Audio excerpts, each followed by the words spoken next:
Donkey کیا ہے یا ڈنکی لگانا کسے کہتے ہیں، اس بارے میں جاننے کے لیے دیکھیے مکمل ویڈیو۔ پنجاب کے علاقے گجرات، گوجرانوالا، منڈی بہاؤالدین، سیالکوٹ، فیصل آباد اور اطراف کے اضلاع کے لوگ ڈنکی لگانا اور اس کے نفع و نقصان سے بخوبی واقف ہوں گے۔ المختصر، بلوچستان، ایران اور ترکی کے رستے پیدل یا کنٹینروں میں بند ہو کر یونان جانے کو ڈنکی کہا جاتا ہے۔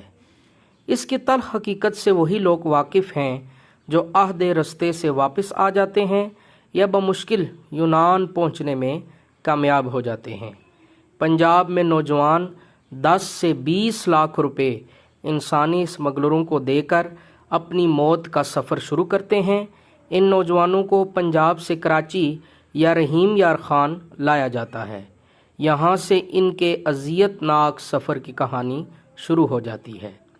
بلوچستان میں داخلے کے ساتھ انہیں بند کنٹینروں اور ٹرکوں میں سامان کے نیچے یا بسوں کے اطراف کے خانوں میں بند کر کے پاک ایران بارڈر پر پہنچایا جاتا ہے۔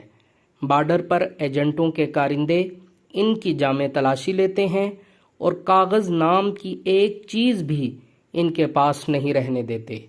کرنسی، شناختی کارڈ یا اس کی فوٹو کاپی سمیت ہر چیز ان سے لے لی جاتی ہے۔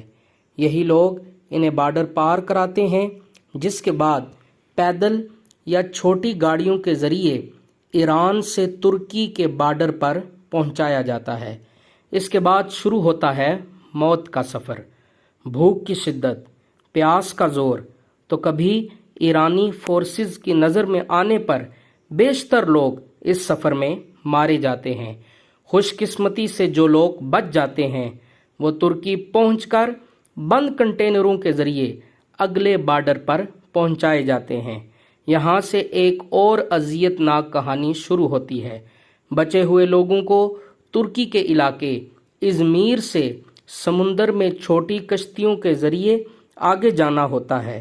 چھوٹی کشتیوں پر بڑی تعداد میں لوگ سوار کرائے جاتے ہیں، جس کی وجہ سے اکثر کشتیاں ڈوب جاتی ہیں۔ اس جگہ کے سمندر کو ایجین کے نام سے پکارا جاتا ہے، جہاں پانی نقطۂ انجماد سے نیچے ہوتا ہے۔ خون جما دینے والے پانی میں اکثر کئی کلومیٹر کا فاصلہ تیر کر بھی پار کرنا پڑتا ہے۔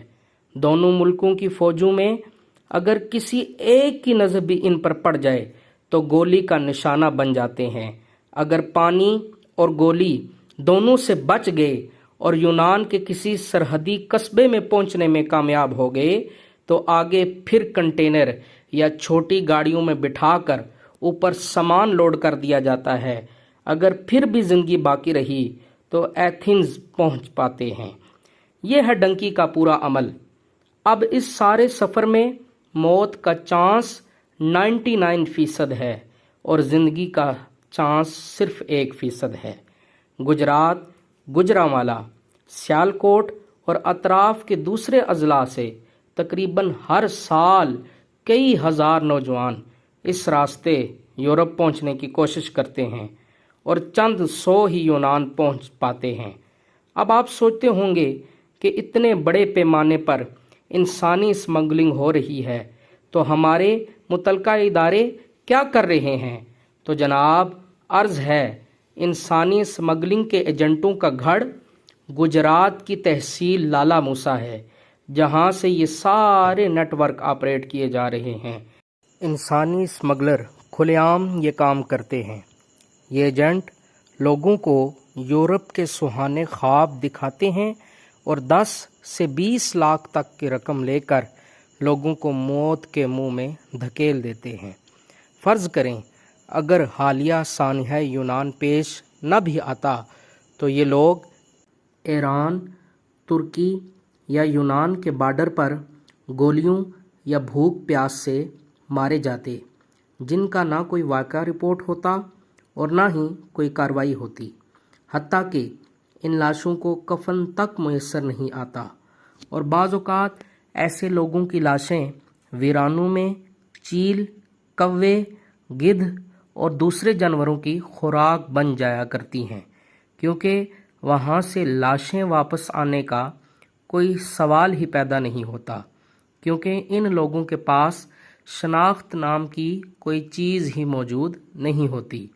آپ سوچتے ہوں گے کہ لوگ کیسے اتنے خطرناک سفر کے لیے تیار ہو جاتے ہیں، تو اس کے دو پہلو ہیں، ایک بے روزگاری اور مہنگائی، روزگار کے کم مواقع، اور دوسرا ہمارا معاشرہ، والدین جو نکمے یا نکھٹو ہونے کا طعنہ دے کر بچوں کو بدظن کرتے رہتے ہیں۔